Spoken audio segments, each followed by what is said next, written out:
You think it's still good? Most people think a CNC router is for cutting out signs, trays, and basic shapes. And honestly, that's what most people use them for. But this right here was made 100% with a CNC router. No ink, no paint, and no laser engraving involved at all. This whole thing was carved with this tiny bit. Now, believe it or not, this entire image right here is just epoxy poured on a scrap piece of plywood I had laying around in the shop. And of course, they know how to do it. So in this video, I'll be showing you how I took epoxy and plywood and transformed it into something like this, just using a CNC. Let's go. Now, this isn't actually the final product. I still have a lot of buffing to do, and it's going to totally shine this thing up, and I can't wait to show you that at the end of the video. But what exactly is this? Well, this is actually made with hundreds, if not thousands, of tiny lines, and the technique is called photo V-Carving. Now, a photo V-Carve is a CNC toolpath technique that's inside of a software called Vetric. And what it does is it takes an image and it digitizes the image into hundreds of lines, just like that. And whenever the image needs to be darker, the lines get wider. And whenever the image needs to be lighter, the lines draw closer together. And so then what you do is you take a V-bit, like this bad boy right here, and it just slowly goes up and down across this project, revealing wider and less wide lines. And then you simply take those lines, you paint them black, sand it down, whole process, but you end up with something like this, or at least you can. The problem with wood is that it can chip, and it kind of leaves this old-fashioned like patina look. Well, I wanted a modern looking photo with really high definition. And if we were to make those lines so tight on this wood that it would definitely chip and you end up with darker spots where you didn't want darker spots, and the whole project would be a mess. And so what I decided to do is exactly what I told you earlier, is just pour some epoxy and use that as my canvas, if we want to call this right here a canvas. And so what I'm going to be able to do with that is, because I can now do tighter lines and I'm not worried about chipping, I should be able to get a high definition image. Now, if you just want to do something on wood, I do have 2 other videos where I did this photo V-carving, big and small, and this John Wayne right here. And so if you want to watch those, great. But this one's a lot more interesting, and I think it produced a lot better result, and that's what I'm excited for. Now, with that being said, let me show you all the different tools and materials I use to make this project. Let's go. Now, to make my canvas, I'll be using a piece of 3/4 inch plywood, and I bought really cheap epoxy to pour on top. And then I'm gonna color that epoxy with mica powder and pigment. And so this is the white mica powder I'm gonna use. And then I'm also going to use pigment, because I know I'm gonna be pouring white and black, and if they're any bit translucent, then I'll get like a gray, and then it's not gonna make like a very sharp image. And then I'll be using 3 bits. I'm gonna be testing one out with a 30-degree V-bit, and then testing another one out with a 60-degree V-bit. And then once I pour that epoxy, I'm going to have to use some type of surfacing bit to get off the excess epoxy that I do not want. And so I'll be using my 1¼ true flat surfacing bit. So with that being said, let's go get that epoxy poured, and then we'll hop on over to programming. Simple setup here, just a piece of plywood I taped off, and then I'm mixing all the epoxy. It's about 72 ounces of epoxy. And then I poured in all of my pigment, gave it a ton of stirring. And then before I poured it onto the table, I actually poured it into a smaller cup to make sure I didn't have any soft spots. After that, I leveled it off, hit it with the torch, and we're good to go. So now that we have our canvas fully made, let's go program it. All right, let's get into programming. Now, if you want a detailed, in-depth video on how to do photo V-carves, I'm going to leave that video down in the description. It goes really in depth on all the settings. But for today, I'm just going to briefly talk about how this works and show you the settings that I used for this lion. But that video down in the description is awesome, and it should give you everything you need to do your own photo V-Carves on your CNC. So with that being said, I am using a software called V-Carve Pro, which is a Vectric software, and you have to have some sort of a Vectric software, to my knowledge, in order to do this, because of that little button right there, that photo V-Carve setting underneath toolpath operations. That is the magic button that does all the work for us. And so the first thing I did was I uploaded my image right here, and I make sure I upload a high quality image and that it looks good in black and white. And so the lion is my choice for the day, my flavor for the day. And of course, we already have my job set up as well. And so our canvas, our white canvas that we're working with, is roughly 30 inches and a little less than 32 inches. And I made this photo big enough where it takes up most of the space, but leaves a little bit of canvas right there for me to clamp down to. Fair enough? Now how this works is this photo V-Carve toolpath, once we click into it, it's going to look something like this. And it's going to have multiple different settings that you can change and that you can mess with. And that's where that technical video down below is for. But how does this work, right? Like, what is it doing? And now once we hit calculate, it's going to take that image and digitize it into hundreds and hundreds of lines. And each of those lines represent the bit going back and forth across this canvas. And you can see right here that the bit lifts up right there, and then it goes down, and then it just keeps doing that. And the toolpath is doing all the work for me. And you can literally kind of see from the edge of this toolpath the image that it's going to release, right? And once it creates all those lines just like that for us, and that bit goes up and down and puts those thousands of lines in there, we're then going to just paint it black. And our way of painting it black is covering that whole thing with epoxy. And if we wanted to put red epoxy in there, we could. And it might look something like that. And if we wanted to put green epoxy, we could do that. Me, I want to put black epoxy. And so we're just simply filling up all of these different lines right here with black epoxy. And those lines are made from a 60-degree V-bit. And I have those lines going at a 45-degree angle, and they're going raster, and these are my settings for my CNC guys out there. But that's it. And then once we pour that black on there, we then have to shave all of that off. And so we'll hop back to this programming to show you how I'm setting up how to shave all of that excess epoxy off that we don't want in order to reveal as close to this image as possible. Now, for the sake of experimentation, I also am going to try out a 30-degree V-bit because I can get the same exact quality like this, but I can actually carve a little bit deeper, and I think a deeper carving may actually be easier to do. And so I am going to try it out with a 30-degree V-bit, and here is my settings right there. All right, with that being said, let's hop back to the CNC. So one of the most important things besides programming is how we hold this down. And to me, that's important because if you have any warping, and it's not necessarily warping during like the cutting, it's warping between whenever we pour that black epoxy and whenever we surface it off 2 days later. And so that's why I chose to use 3/4 inch plywood, because I want it to be super stable.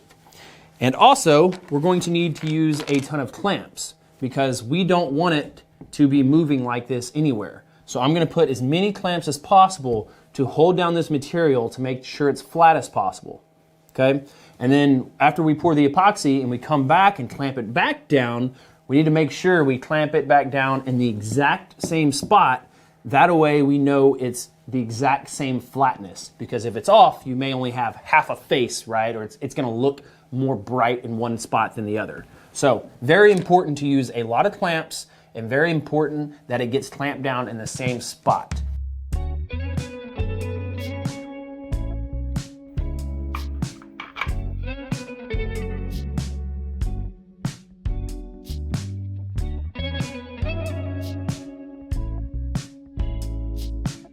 So I just got my XY origin, which is the center of my material. Now, I do not actually have to do a fly cut on this surface. You would think that we need it extremely flat in order to do this project. We don't, because the CNC is already flat. We just need to find the lowest spot. And the reason being, imagine this thing being wavy like this, right? If we would take a surfacing bit to it and surface it down, we would go to the lowest point, right? And surface it down to that. And so all I have to do is just find the lowest spot on the board with my V-bit, and that's going to be the Z height. So it may not be the center, it may be in this corner, it may be in that corner over there. I'm just going to move the bit around and go to the top of the material to find the lowest spot on it. That's what I'll set my Z height to.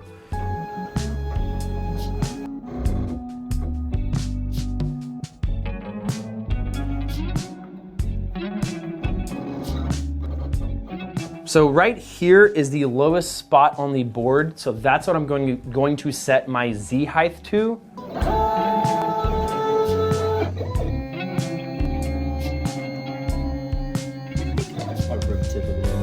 All right, Z height set, X, Y, and Z origin is ready. Let's go.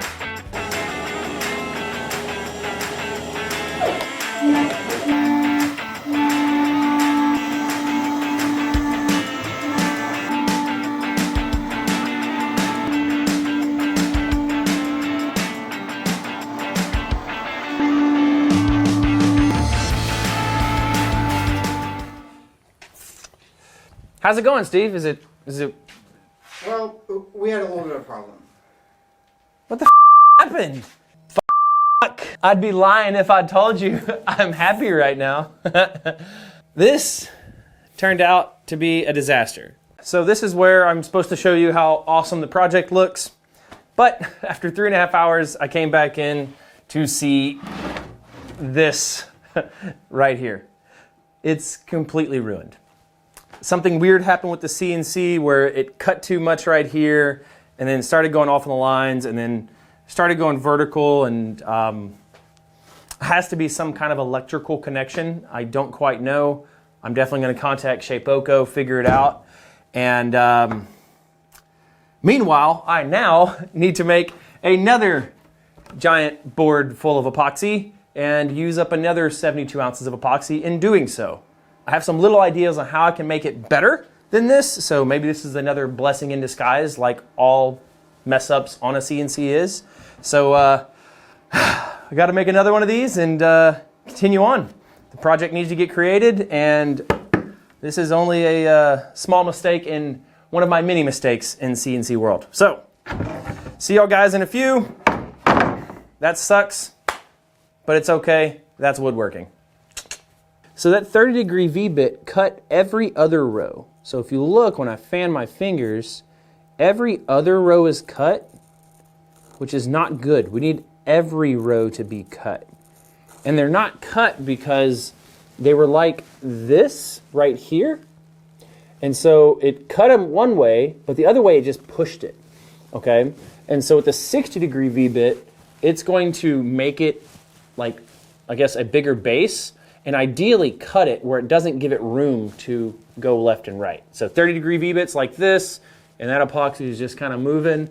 60, it doesn't have room to move, and it should cut it. So even if this did work, I don't think it would have came out as detailed as we wanted, because every other row is going to be sticking up, which is like 2 times less quality, if that makes sense. Still sucks, but it's okay.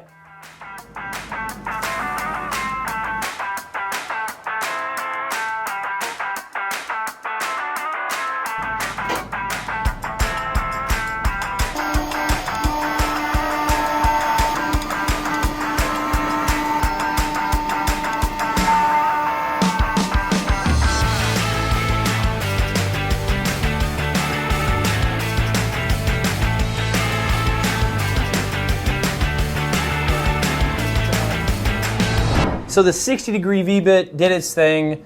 This thing is looking Much, much better than our last carving. It did it the whole way through. It didn't go all the way to the wood, which is really nice. And so it's the cleanup's just a lot easier. Now what we gotta do is we gotta tape this up and just simply pour some black epoxy, and I'll explain that process. Just let me get this taped up first. So before I tape it up, I do need to clean up the lines, and I am just using a stainless steel brush that I picked up from Harbor Freight to clean up all the epoxy out of those lines to get it nice and clean, ready for that black epoxy.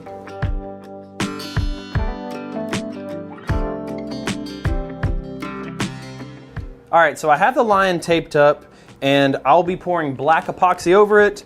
I'm using a combination of mica powder and some black dye. I don't know how much. It's just gonna kind of play it by ear. This pours a lot less stressful because all I literally have to do is just fill in the cracks, right? I don't have to pour a whole bunch and cover the whole thing. I just gotta fill up all the cracks and make sure, you know, it covers everything well. So this is a very not stressful pour. As long as I make sure it's black and it doesn't leak all over my CNC, we're good to go. Let's do it.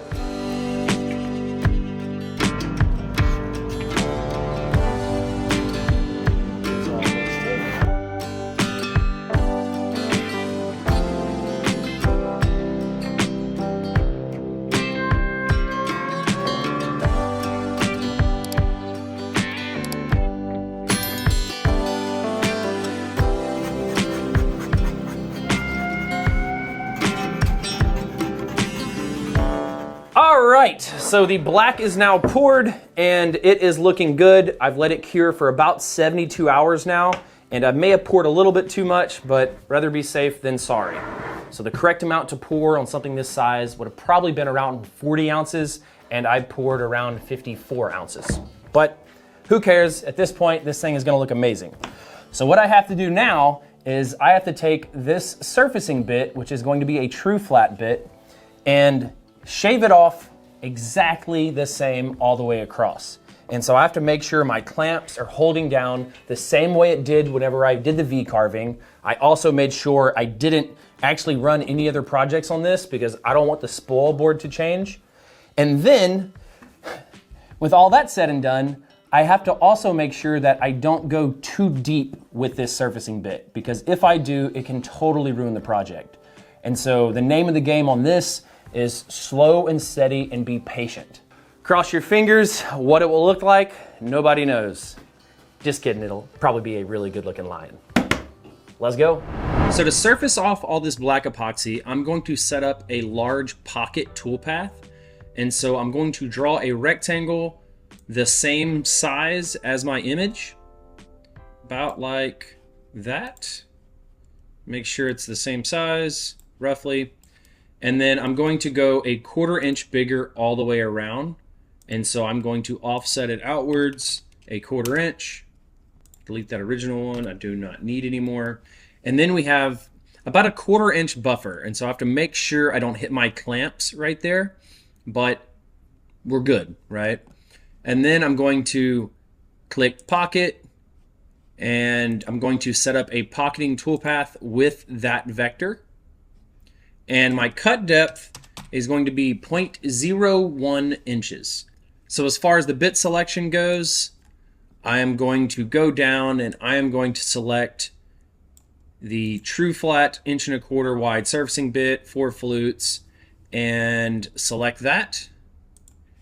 And then I'm gonna bump up those feed rates to 150 inches a minute, 100 on the plunge, and then have a 75% step over. I think this is a little bit fast, but it should be okay. If it's too fast, I will then go down to 100 inches a minute, and I'm gonna keep the plunge rate at 100. And then as far as RPMs go, I will run this one at 16,000 RPMs. Cool? And then I will do a raster, no profile pass at the end, and let's do a raster angle of 0. And I like really long ramps whenever I'm doing a surfacing bit, and so we'll have something like that. Then we'll hit calculate. Now, one thing I don't like is it looks good, but that raster is starting at the bottom right, and I want it to go vertical up and down with everything. And so I'm going to click back in there, and I'm going to adjust my raster angle to 90 degrees. And I don't really care about that last profile pass because I'll be sanding everything off. So once I hit calculate, it does it all correctly. And the reason I'm only going down 0.01 inches is watch how much it affects the quality of this carving, and watch how like sensitive it is. So it's going to go do its thing, takes off 0.01 inches, and watch. Look how much lighter it can make it just by going down a little bit too much. And that's 0.01 inches. It's like the thickness of a piece of paper. So you could go from that to that by just going down a little bit too much. So patience is going to be the key here, and that's a very simple way to surface off this project. All right, I have it touched off right here at the top, right on top of the white, and honestly, I'm very nervous. I'm nervous it's gonna hit my clamps, I'm nervous it's gonna ruin my project, and I should have definitely made a little bit bigger canvas to put my artwork on. But that's okay. So, it's about to get messy, but let's go, baby. This is the sauce right here. Let's go. Oh my gosh. And any filming you want to do, Kendra, you can.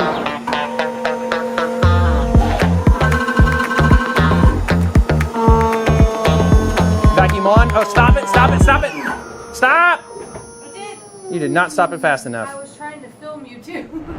All right, so make sure you don't have your feed rates up too much or it will stop the spindle and then drag across your project and then move your clamps. And I probably bent the shaft on that. And I also need another pair of pants. So I'm gonna reclamp it, reorigin it, and get a new bit if this one is not good. And I'm gonna go home and change. Thank God for editing. Be back in a sec. First time I ever bent a shaft on a surfacing bit. You think it's still good? Bit update here. I definitely bent the shaft. And the reason this bent instead of breaking is because these shafts are steel, and so they'll bend. All my carbide tips are still intact, but the bit is absolutely ruined. That's a first. That's CNC, baby. Gotta love it. But not the breaking bits parts, just like the energy, man, is awesome. So what happened was this spindle got bogged down because it's a 1.5 kilowatt, right? And this thing was taking off quite a bit of material. And so the torque became too much for this spindle to keep rotating it. So the spindle stalled.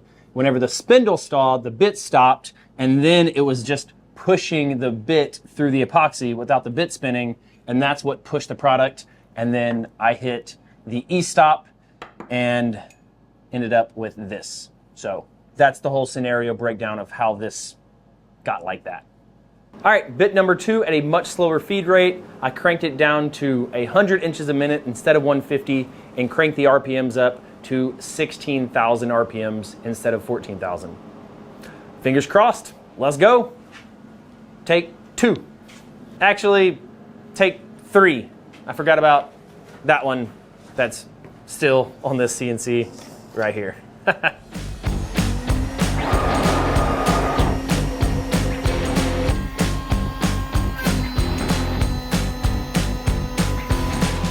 So the first pass that bogged down the spindle was not actually taking off 0.01 inches. I actually set the Z height on the white, so it took off about 1/8 inch of epoxy at a time, and that's why it bogged down the spindle.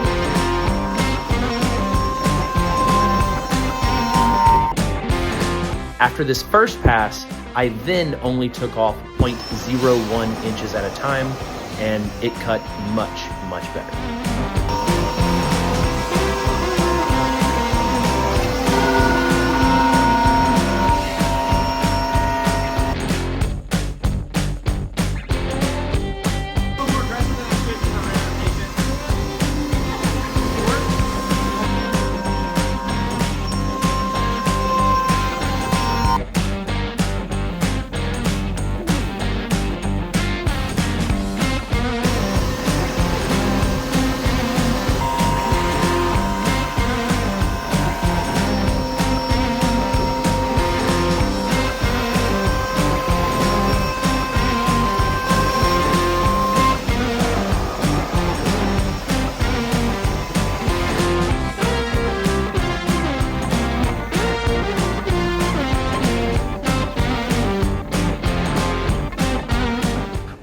This freaking thing looks sick.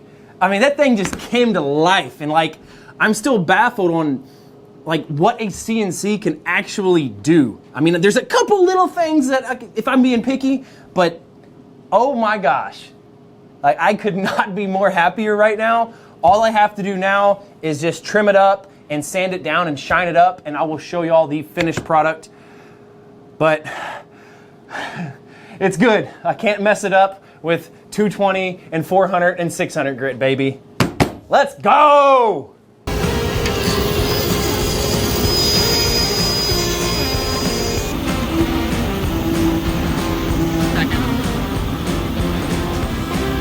sure anybody that got those back.